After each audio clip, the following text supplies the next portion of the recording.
And so today I want to talk to you all about how you can create healthy gut flora. Now, healthy gut flora means that you've got a healthy digestive system and that your body's working optimally. It means everything's going according to plan and that you feel good. When you haven't got a healthy gut flora, it's important to understand that 70 to 80% of your immune system comes from your gut health. So if you're not feeling flash, then there's a direct link to the health of your digestive system. Now, that can be linked to anything from allergies through to viruses, through to colds and flus, just catching those things all the time, you know, seasonal allergies, or it could be through to allergies that you get from a food that you used to not get from a food. Or it could be skin problems, rashes, acne, dermatitis. It could be also it could be linked to like joint and muscle pains and things like that. So there's so many different things that are linked to your healthy gut flora and the way in which your body adapts. And if your body's inflamed or you haven't got the good gut flora in your stomach, then you're going to be feeling not so flash. And the important thing to understand when it comes to your gut flora is that you can increase the amount of your good gut flora in your stomach and your digestive system, and you can do this through first you want to make sure that you've got a really good diet that's not feeding your bad bacteria. And things that feed your bad bacteria and pull out that out of balance are your things like your sugars and your processed foods and your diet sodas, that sort of thing, antibiotics, the pill, some medications. They can all disrupt your digestive system and the amount of the good flora in there. So the best place for you to start is always make sure that you're eating food that is fantastic for your digestive system. So that means eliminating any foods that might cause inflammation. Best place for you to start is to avoid your gluten and your wheat containing products, because these are really highly inflammatory and can cause a lot of stress. And then if you're consuming your grains, you want to make sure that you're preparing them properly and that you can personally tolerate them. Then you want to make sure that you are, like I said, you're not having your sugars and your processed foods, and you're just making it a really good healthy diet for you, so that's really easy for your body to absorb those foods. So the diet that is a healthy diet for a good gut flora is loads and loads of green leafy vegetables.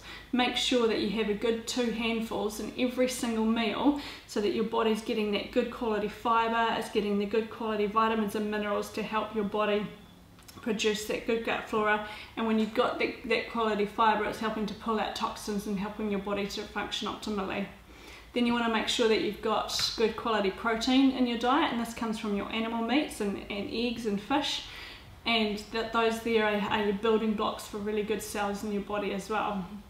Then you want to make sure that you're getting some good quality fats as well, in particular omega-3s. We are a population that's taking in way too much omega-6, and omega-3s, the balance of your omega-3 and your omega-6 is really important, but quite often we miss out on the omega-3 because the omega-6 is quite often easier to obtain and much more common in the diet. The omega-3s come from making sure you're getting in fish 2 to 3 times a week, or getting in a really good quality like cod liver oil or fish oil. Next thing you want to do once you've got your balance of your really good foods into your diet is you want to start to include some like fermented vegetables. This was what traditionally was done in the past to make food last for longer. Seasonal vegetables, you'd pickle them and you'd ferment them so that you'd have them throughout winter. And the great thing about this is that it brings a whole lot of really good bacteria and friendly bacteria to your stomach. So this is nature's way of providing that bacteria and to help your body. So that's things like your sauerkraut, your kimchi, or if you aren't making that kind of thing, you could do like your own made pickled sort of olives or carrots, and just making up them and fermenting them. And it's really simple. I've got recipes on my site on how you can do that, and you can get that at a lot of organic stores. The next other type of things that are fermented is like your yogurt, if you can tolerate yogurt or kefir, and you can also make kefir with coconut cream, and you can do that by just getting your cultures to start it, so it's getting that good quality bacteria into your stomach. Other things you can get is there's a lot of fermented meats around that can be quite good for your bacteria, things like salami or fermented fish. And then once you've explored the food options, and if you're still needing to get that more friendly bacteria, then you're looking at getting some good quality probiotics into your body. Now most probiotics on a store shelf are around 3 billion, and you want to be aiming at around 15 billion, like a real therapeutic dose of good quality bacteria for your stomach. So look out for the different types of brands of probiotics out there. You always want to start off easy, and what often puts people off about probiotics is that they take them and they're like, oh, it just made me feel sick.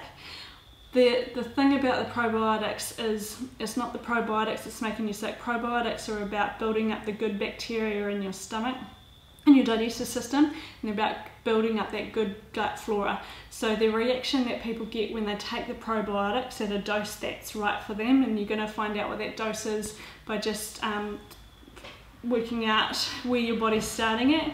And the problem people get is when they take it and they get that die-off period, and what that is, it's all the bad bacteria just going, whoa, they have a bit of a party, and that's where you start to feel a bit sort of achy or fluey, and that could happen just in your first times that you're starting your probiotics. So this is a good indication of your dosage. You should always start with a low dose, and you're just trying to, you're trying to blow out all the bad bacteria and you're trying to build up the good bacteria.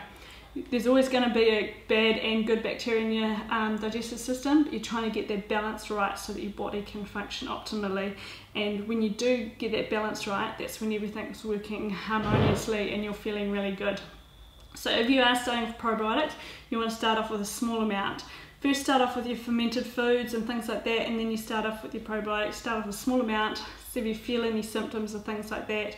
Get it that die-off period, and then you can slowly up it until you find a maintenance period that works for you. And it's all about adjusting it so they work with you and just finding the right sort of dose as well.